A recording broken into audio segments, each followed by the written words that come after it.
Today I'll be modeling the comprehension strategy identifying important information. I'll be reading from the poem Since Hannah Moved Away by Judith Viorst.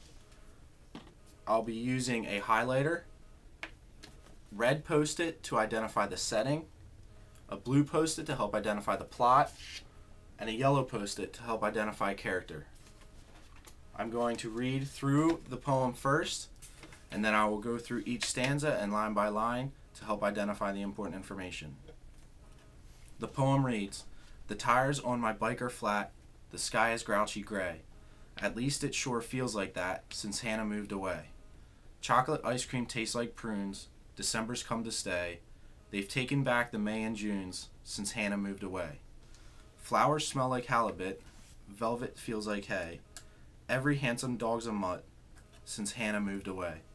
Nothing's fun to laugh about, nothing's fun to play. They call me but I won't come out since Hannah moved away."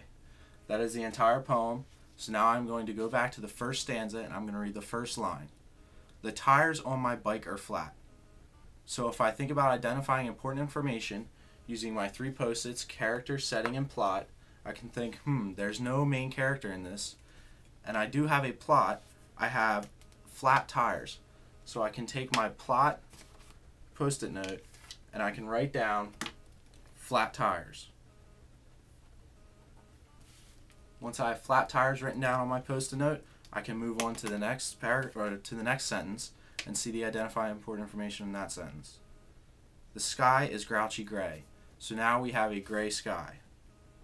I can rip off my post-it and I can move on to the next post-it and write gray sky. Next post-it says gray sky. So now I can look back and see that I have flat tires and a gray sky. By just seeing these two important information from the plot, I can tell that this is going to be a sad story. The next two lines read, "At least it sure feels like that since Hannah moved away." I can use my highlighter and I can also highlight the name Hannah. Also, I can take my pen and I can use the yellow post-it note for the character to write down the main character, which is Hannah.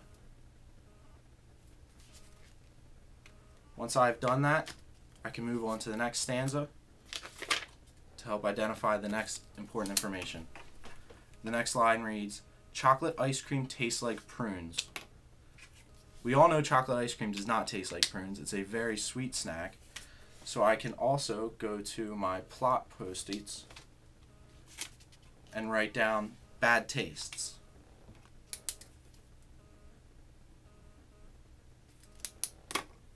Now I have bad taste written down on my post-it, I have gray skies, and I have flat tires. That's all located in the plot, so I can tell that somebody's going to be depressed. So I can also highlight taste like prunes. The next line reads, "December's come to stay." I don't really understand this line because in December I get presents. Also, my birthday's in December, so I'm going to put a question mark on this line. And I'm going to come back to it later. They've taken back the May and Junes. Okay, so May and June has gone away as well. And May and June is a happy time because we are out of school.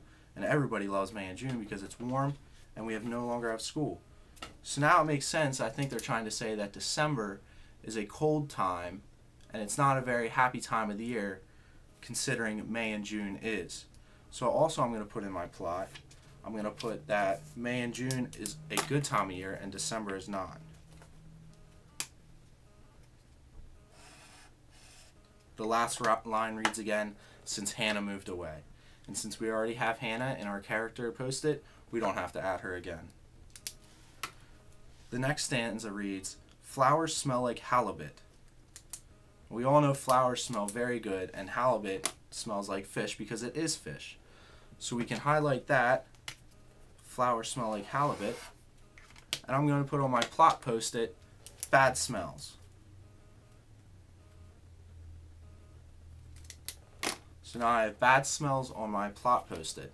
And if I look back at all my post-its, I notice I have a gray sky, bad smells, bad taste, and flat tires.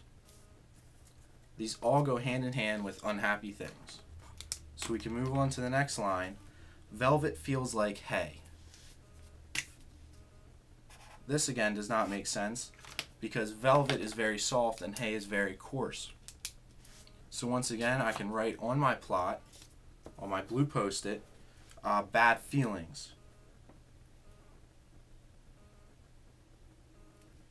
Again, I'm just identifying the important information in the plots, the things that I think stick out to me, and bad feelings is one of them. The next line reads, "Every handsome dog's a mutt since Hannah moved away."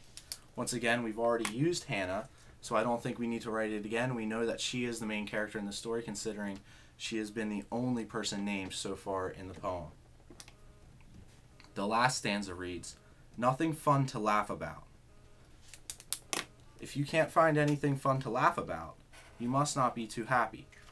So I'm going to highlight that and write on my blue plot post-it, "No fun."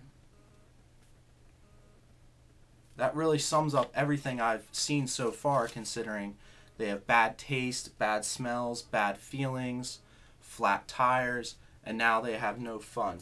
So we can really tell that this is a sad poem. The next line reads, "Nothing's fun to play." So once again, no fun, we don't need to write it again. We already have a post-it that says no fun on it. The last two lines read, "They call me, but I won't come out since Hannah moved away." Once again, there's Hannah again, and now we can tell that Hannah is the only character in the poem, and it seems that everything is very sad since Hannah moved away. So by using those, by identifying that important information using the character, the plot, and a setting, we can tell what really happens in this poem. Now that I've modeled identifying important information for you, you can use the poem "The Secret Place" by Tommy DiPaola to identify important information.